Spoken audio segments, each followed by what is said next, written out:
É verdade, né? É mais fácil fugir de sabatina, né, digitalmente, né? Que é mais fácil você conseguir uma desculpa para não entrar na aula. Mas eu vou considerar essa sabatina como sabatina bimestral, tá? Então ela vai entrar como nota de conceito, tá certo? Quando a vida voltar, essa notinha vai estar lá, ou a falta dela, certo? E nós já vamos ter analisado os 6 contos, né? A maioria de vocês leu os 6 contos, certo? Vocês já entenderam, já conseguiram, sabe? Então não tem motivo para você fugir da raia, não, tá bom? Então esteja aí amanhã para poder garantir esse pontinho seu aí. Não é verdade, Roberto? É. Então tá. Papai está dando aula, papai não pode agora brincar, não pode. Ele rouba minha mão para eu poder ficar acariciando ele em vez de mexer no computador, gente. Tem lógica um trem desse? Tá roubando, pegou assim a mão, assim, ó. Nossa Senhora, que coisa manhosa, né? Oh, meu Deus. Então, vamos lá. Então, vamos lá. Retorno. Daqui a pouco a gente desce para você fazer xixi. Vai lá. Vamos lá, então, meninos. Hoje, então, é dia de Igreja do Diabo, certo?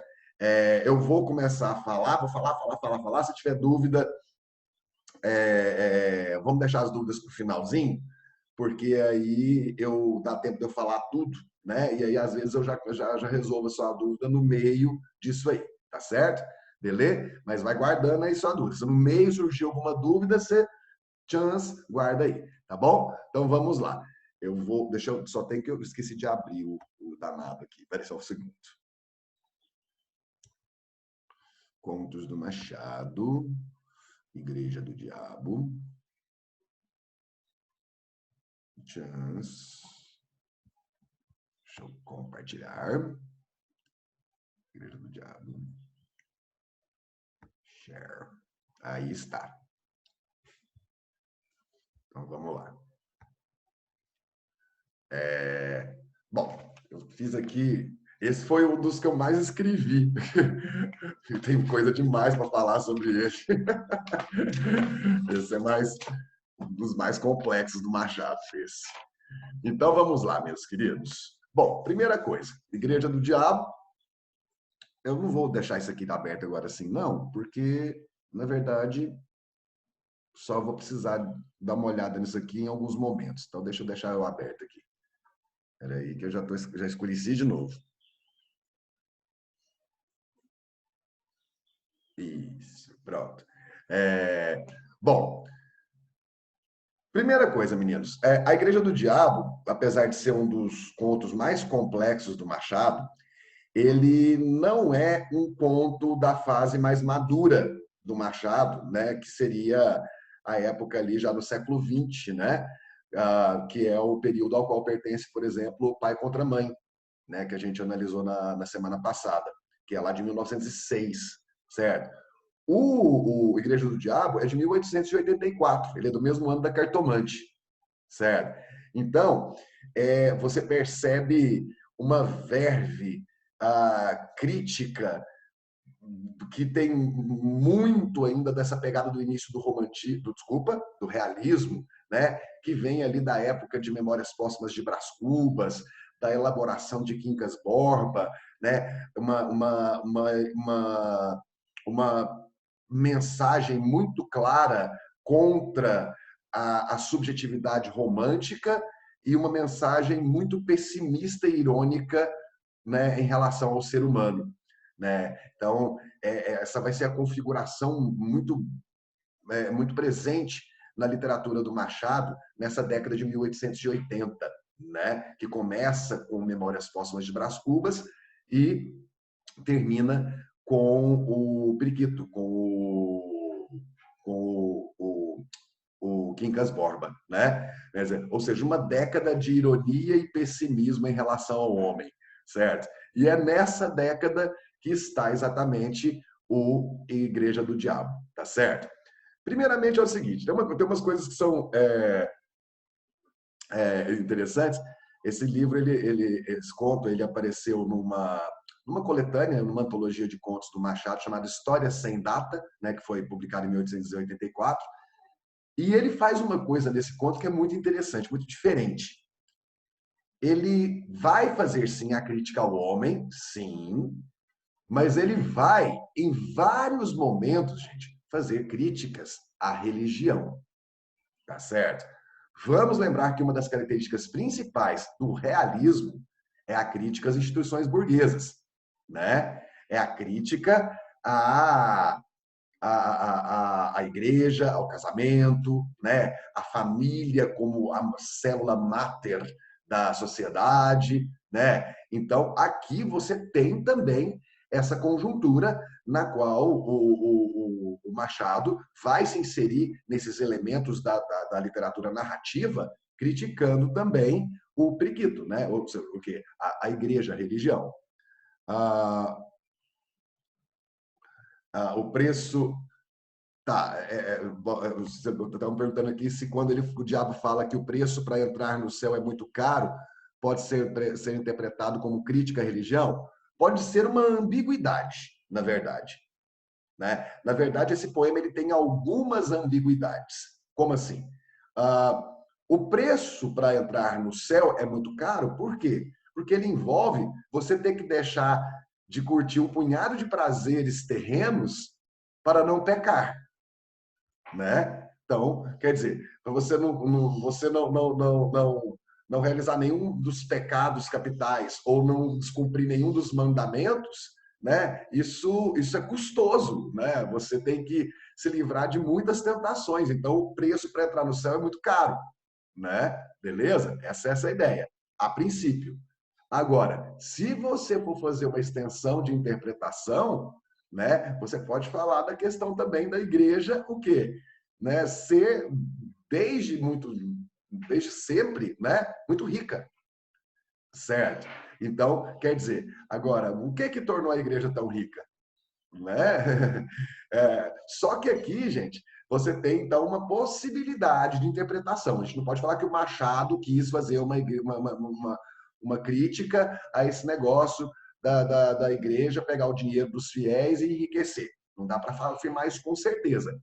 Mas como existem outras ambiguidades em outros momentos do conto, é uma possibilidade de interpretação. Tá bom? Tem um outro momento, daqui a pouco eu vou falar o que é, certo? Que também fica essa ambiguidade. E essa, para mim, ainda é mais clara, né, no que se refere a essa crítica à igreja, e não só à igreja no seu sentido restrito, que está aqui, né, que seria a igreja católica, mas a igreja, a religião, né, como um todo, tá certo? A igreja como instituição, certo? Independente dela ser, né, de qual ramo ou de qual doutrina. Tá certo? Mas a gente vai chegar lá, tá? Então vamos lá. O conto, gente, nem é um conto longo, né? Se a gente for comparar com outros contos do Machado, como o Alienista, mas, no entanto, o conto é dividido em 4 capítulos. Isso é muito, né, inusitado. Geralmente os contos não são divididos em capítulos, né? Geralmente romances, né, são divididos em capítulos. Mas ele quis, acho que para marcar as 4 partes, né, do que vai acontecer nessa ideia da construção do diabo, né, da igreja do diabo, os 4 momentos distintos em que o diabo vai se encontrar nessa busca dele por reconhecimento. E esses 4 momentos são, né, o primeiro capítulo, que se chama De uma Ideia Mirífica, né? Mirífico significa magnífico, sensacional, extraordinário, certo? Que é quando o diabo tem a ideia de fundar a sua igreja, certo? O segundo capítulo, que é Entre Deus e o Diabo, certo? Que vai mostrar o diabo chegando até o céu para conversar com Deus e para falar para ele que ele, diabo, está montando uma igreja para ele, certo? E ali você vai ter um embate muito grande entre os valores e as expectativas do diabo em relação a isso. É quando ele vai falar a questão de que é muito caro subir no céu, se não me engano, né? Então, aí tem o capítulo 3, que é a boa nova aos homens, que é quando o diabo, então, né, vai descer à terra, como que quase que personificado mesmo ali, né, como uma figura, seja ele, diabo, naquela figura que nós temos tradicional, ou na figura de alguém, né, assim como Jesus, né, desceu à terra, né, representando Deus, né, o diabo pode ter vindo representar para alguém, né? Porque imagino que as pessoas talvez ficassem com medo, né, daquela configuração, né, que nós temos tradicional do diabo aqui na Terra, tá certo? Mas é o diabo na Terra, certo? É... E aí o diabo vem para dar as boas novas, certo? O diabo vem para dar as boas novas de que agora as pessoas podem seguir uma igreja que não vai tolher os desejos e as vontades das pessoas, porque não existe mais pecado. Tá certo? E a quarta parte, que é franjas e franjas. Certo? Essa quarta, desde o começo do conto, fala sobre essa questão das franjas de seda e das franjas de algodão. Certo? As franjas de seda e as franjas de algodão seriam como se fossem espécie de mantos, máscaras, né? Assim, de seda, porque são ricos, são nobres.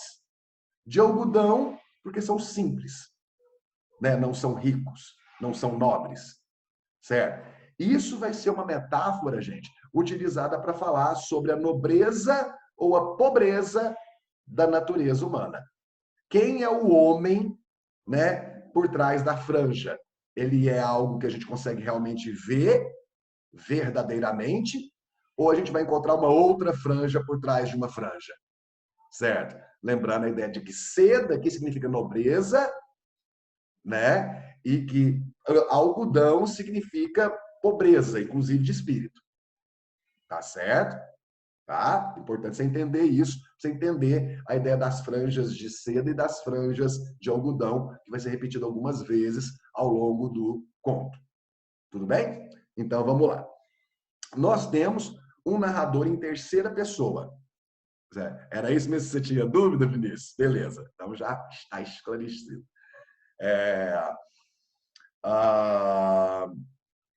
O narrador em terceira pessoa, um narrador observador, que vai contar a historinha do diabo, né, a partir do momento em que ele resolve abrir uma igreja.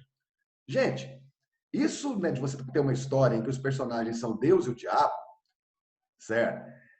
Isso tem muito de o que a gente chama de alegoria, né? Muitas vezes até de parábola ou mesmo de apólogo, certo?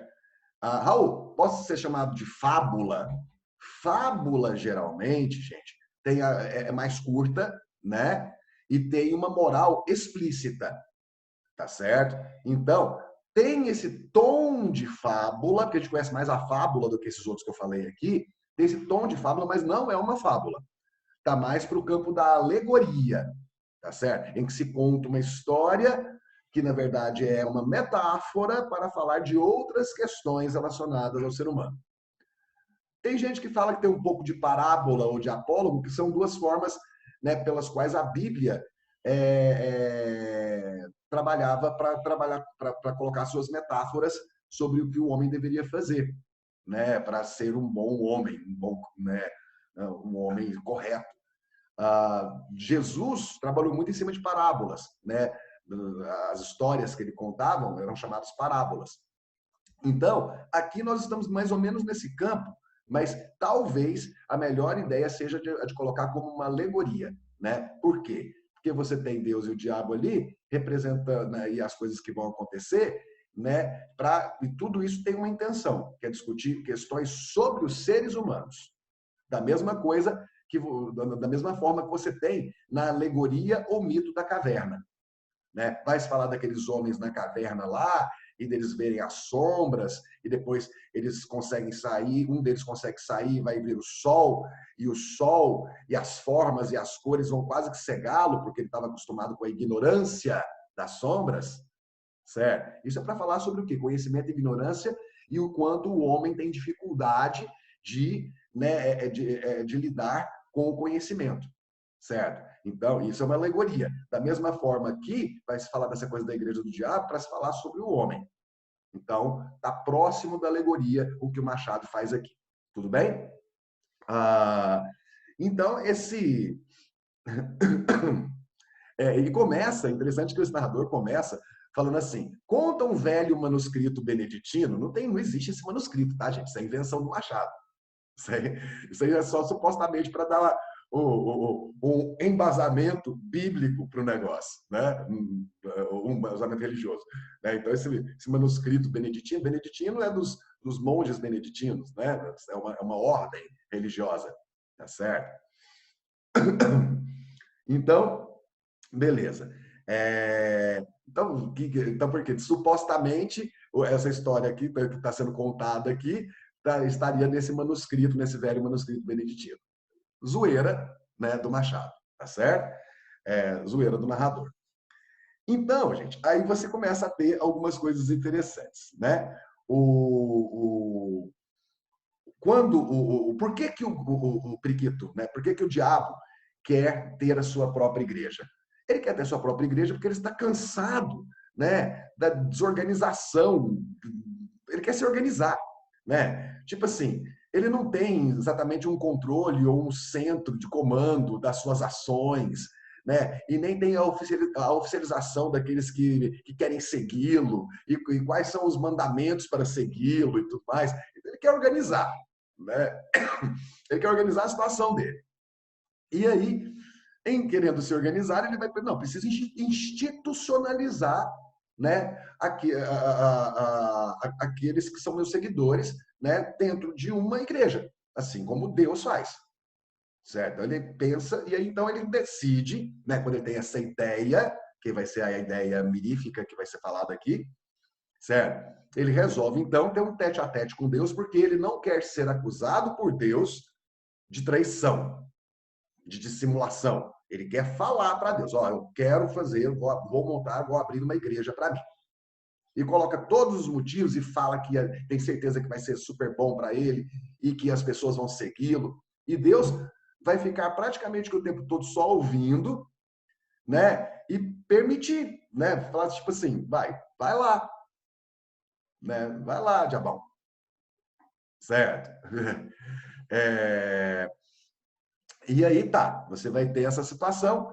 E enquanto o diabo está, né, falando com Deus, ele vai falar de várias coisas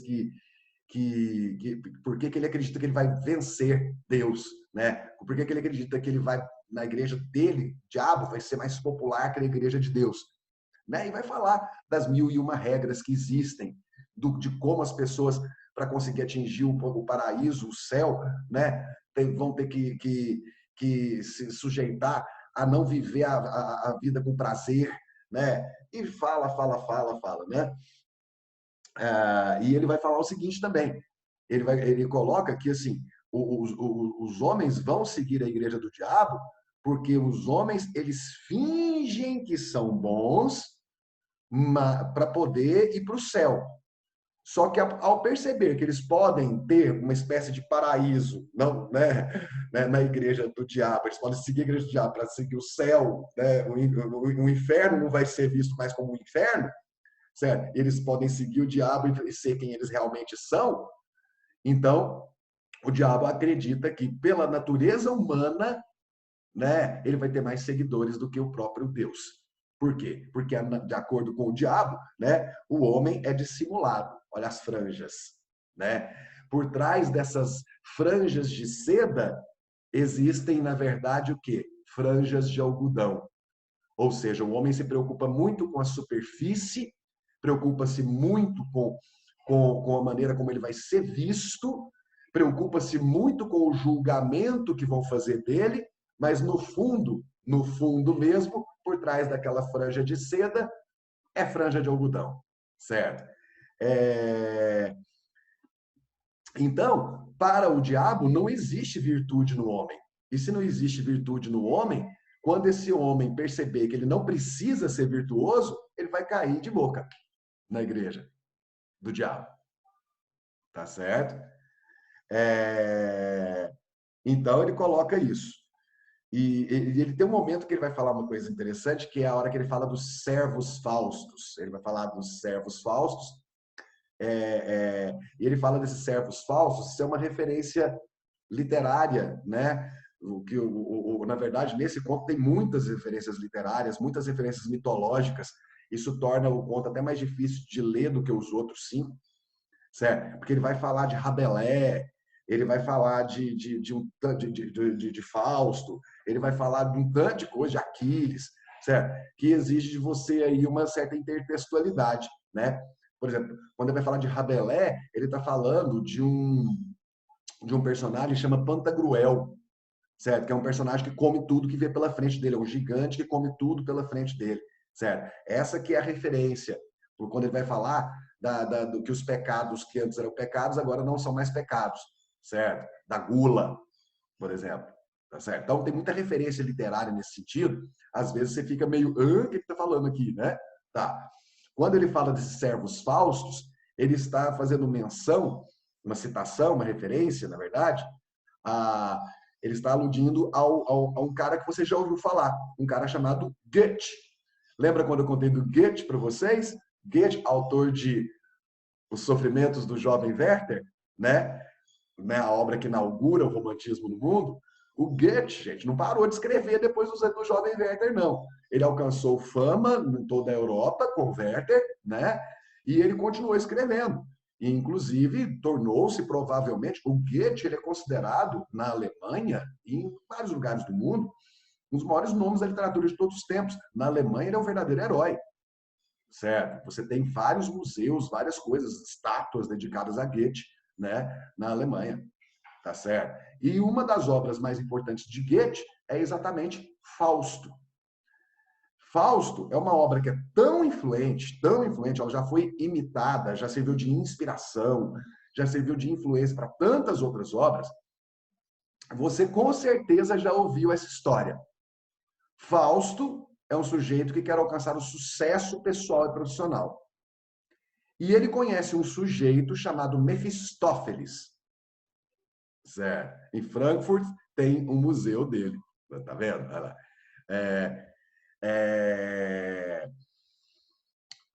Ele conhece um sujeito chamado Mefistófeles. E esse Mefistófeles promete para o Fausto que dará para ele as condições de sucesso e fama que ele tanto deseja. Mas ele quer algo em troca, certo? E à medida que a gente vai lendo o Fausto, a gente vai entendendo que esse Mefistófeles é, na verdade, o diabo. E o que ele quer em troca pelo sucesso de Fausto é a alma de Fausto, né? Então, essa história que já viu do cara vender a alma para o diabo, não sei o quê, isso vem de Fausto de Goethe. Tá certo? Então, quando o diabo vira para Deus e fala que ele não vai ter agora só os servos faustos, certo? Ou seja, ele não vai ter agora apenas seguidores que venderão a alma para ele, né? E sim muitos outros seguidores que irão se juntar, porque a igreja dele é mais massa do que a igreja de Deus. Tá bom? Beleza? Então, ele coloca essa questão e tem dois lugares que está escrito coisa aqui, gente. E ele começa a falar sobre, né, quando ele resolve, então, que ele vai desenvolver sua igreja, ele começa, então, a pregar a palavra, né? Ele, diabo, desce à terra, na forma, provavelmente, do seu anticristo, né, da sua besta. E aí você tem uma coisa que é interessante, que fala assim, que o diabo veste cogula, né? Ele vai usar a cogula. O que é cogula? Cogula é uma túnica, tipo uma batina, certo? Agora, o que é, ou seja, né? O diabo vai vestir a sua própria vestimenta de sacerdote, de profeta, de Messias, certo? Isso aqui, gente, é o Machado de Assis fazendo uma crítica a todos esses que se vestem de santos, mas que são o diabo por trás. Isso aqui são os nossos padres pedófilos. Isso aí são os pastores de terno e que roubam dinheiros dos seus fiéis. São os políticos que, por trás daquela seriedade do terno caro, roubam dinheiro da população.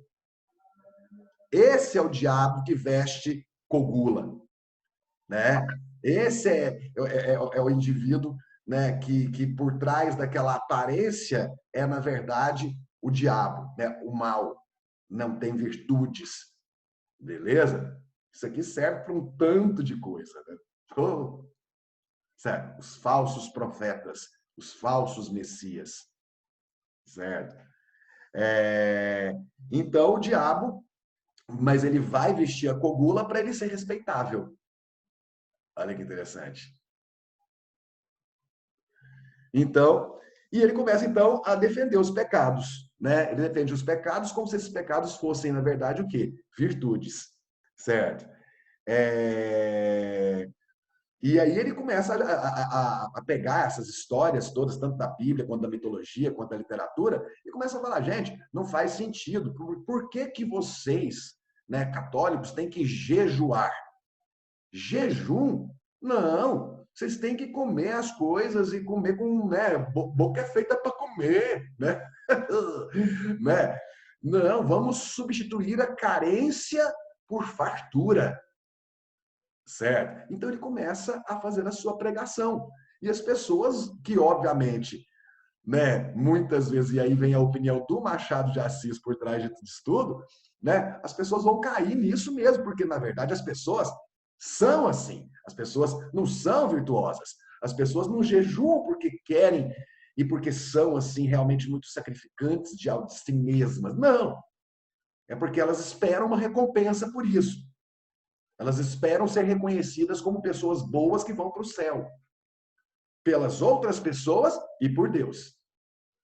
Então, quando o diabo começa a livrar essas amarras das pessoas, elas vão começar a segui-lo. Por quê? Ah, não preciso mais fingir que eu sou virtuoso. Eu posso seguir os prazeres da vida sem me preocupar com o pecado. Né? Então, aí, gente, é o Machado falando do que ele acha do ser humano. Quando a igreja do diabo começa a lotar, a gente entende que aquilo é o que o Machado pensa do homem, né? Por trás da franja de seda. Certo? Mas Machado, gente, ele é aquele cara, quando você acha que você desvendou algo, ele traz outro algo para você. Por isso que é o quê? Gênio, né? Então, olha só, o que vai acontecer? E assim, o diabo vai fazer um bom trabalho vendendo a ideia dele, né? Vendendo. Inclusive, num dos momentos mais bacanas do conto, ele vai falar sobre a venalidade. O que é a venalidade? É a capacidade de algo de ser vendido. E ele vai dizer o seguinte, gente, é um absurdo que a gente possa vender algo que não pertença diretamente a nós, por exemplo, podemos vender um imóvel, podemos vender, né, alguma coisa, um objeto que nos pertence, mas não podemos vender aquilo que está dentro de nós? Que coisa estranha, que coisa absurda. Por que eu posso vender um imóvel, mas não posso vender, por exemplo, a minha opinião? Por que eu não posso vender a minha fé? Por que eu não posso vender o meu voto? Certo? Então, o diabo começa a colocar essas coisas, tipo assim, né? Falando, olha só, a ideia da corrupção, a ideia de você fazer as coisas apenas por interesse, de que tudo está à venda. Não existe esse negócio de ética, não existe esse negócio de dignidade, não existe isso de virtude. Ganhe em cima das coisas, ganhe em cima da sua opinião. Vote em quem pode te trazer algum tipo de benefício, certo? Não, votar por idealismo, votar em alguém que você acha que é realmente melhor? Não, vou votar naquele que vai dar um emprego pro meu sobrinho. Isso é coisa do diabo, tá, gente? Porque depois a gente fica aí amarrado nesses políticos que nós temos aí hoje. Vai lá. E aí ele fala, né? Você precisa que dissimular, né? Essa coisa de ser dissimulado, falso, hipócrita, isso é aconselhável, né? Pois exerce ao mesmo tempo a ideia de venalidade e de hipocrisia. Olha só, então é o duplo merecimento. Você pode ser um hipócrita, um falso, né? E você pode ser o quê? Você pode ter essa ideia da venalidade, em que você vai de acordo com a maré, de acordo com os seus interesses, certo?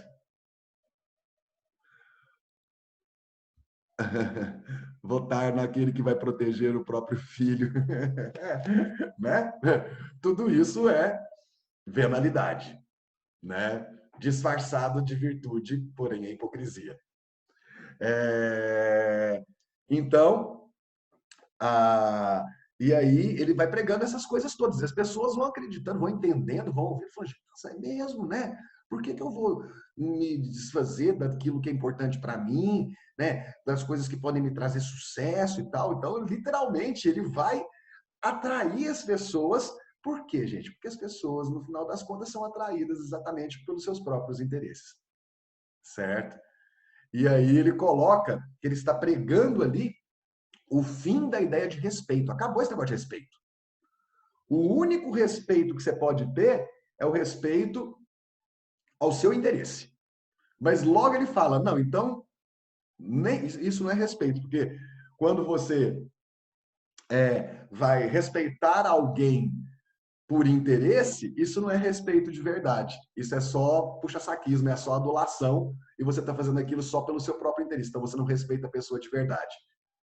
Certo? Então, respeito ao próximo, respeito às pessoas, né, que têm talento, ou que são, né, enfim, né? Para com isso. Inclusive, ele diz o seguinte, que uma das principais virtudes é exatamente a inveja. Porque a inveja, filha do diabo, ela é capaz de acabar com o talento que é filho de Deus, né? Isso me lembrou demais uma história, gente, de um filme que é baseado numa... Obrigado, Everton. É a história de um filme que inclusive ganhou 8 Oscars, melhor filme, diretor, melhor ator, que é baseado numa peça de teatro que tem muito de ficção e um pouco de realidade, que é a história do Mozart, né, um dos maiores gênios que a humanidade já teve, e de um compositor que também era, né, morava em Viena na época, chamado Salieri.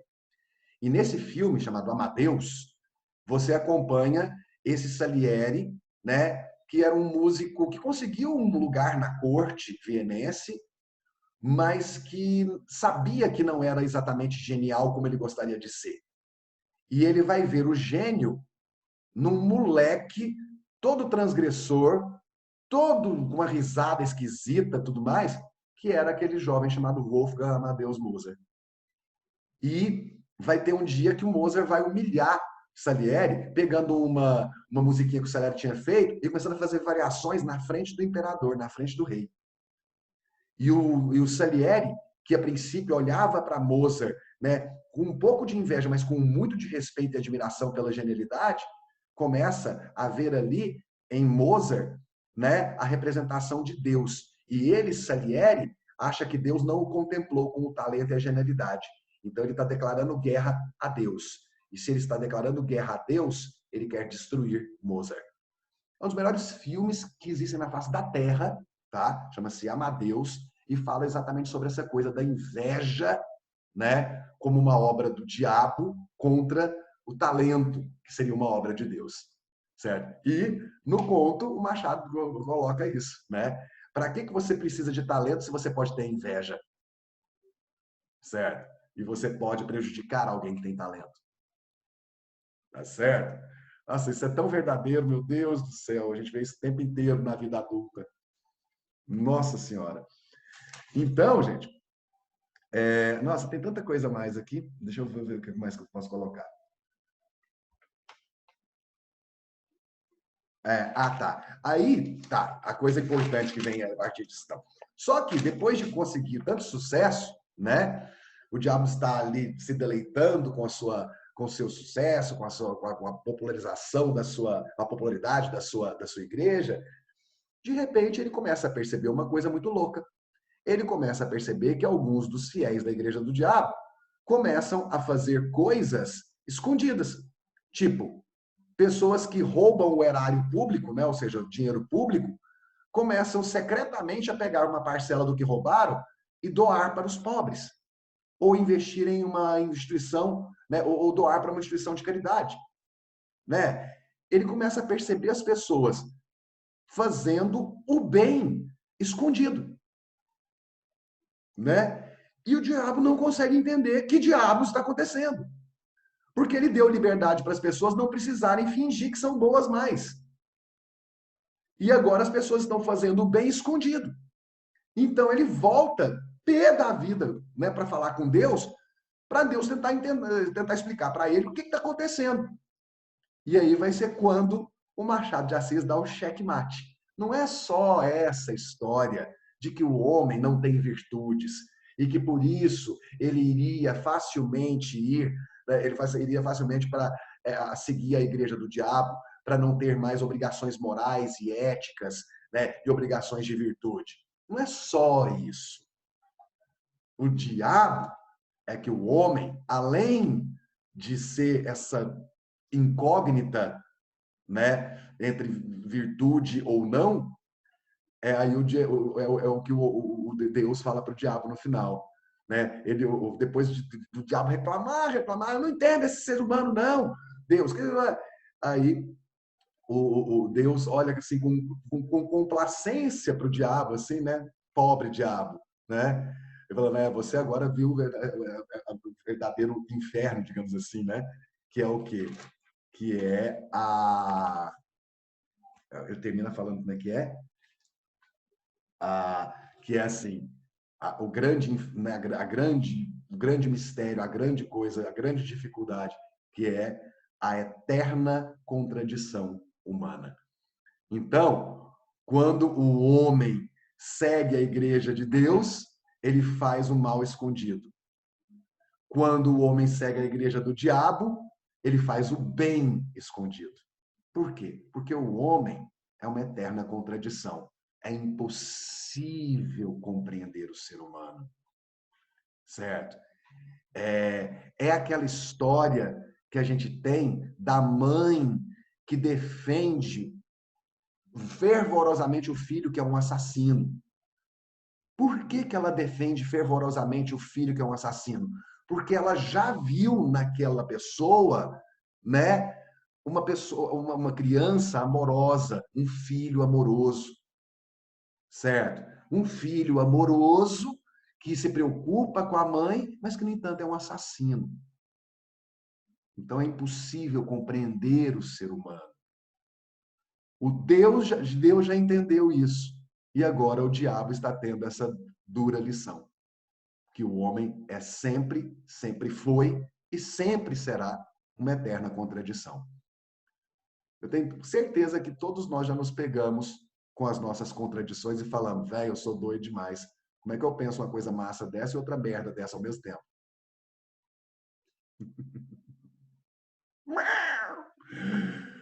Beleza? Machadinha é bom ou não, hein, gente? É, genial, genial mesmo. É a palavra, não tem como, não. O veludo da franja também? Eu não lembro do veludo, eu não marquei. A franja de veludo, não é? É, também são os índices de nobreza, são as camadas do ser humano, né? Aquilo que ele seria externamente, no meio e por trás de tudo, né? É muito louco. Inclusive, quando no final ele coloca, porque o veludo também é um tecido nobre, tá certo? Eu não sei aqui exatamente se ele coloca a seda ou o veludo como mais nobre, tá certo? Mas são os níveis de nobreza que vão ser as camadas dos seres humanos, tá certo? Gente, eu passei 3 minutos, já tem aula já já. Então, deixa eu ir. Abre o microfone para dar tchau para mim. Falou aí. Tchau. Queridos, beleza. Finalizamos os contos do Machado, certo? Amanhã, então, para quem não tinha chegado no começo da aula, a gente vai fazer a sabatina misturado com um pouco de revisão sobre esses contos, tá bom? Não perca a aula de amanhã, porque essa sabatina vai compor nota quando a vida voltar. Tá bom? Tá? Nós analisamos os 6 contos, vocês leram os contos, não tem motivo para ter medo. Tá certo? Realmente faz bastante sentido ele ter a fama de ser um dos maiores do Brasil. Eu vou mais longe, viu, Vinícius? Para mim, ele é o maior. E ele não é o maior só do Brasil, não. Ele é um dos maiores do mundo. Tá bom, meus queridos? Abração. Até amanhã. Tchau, tchau.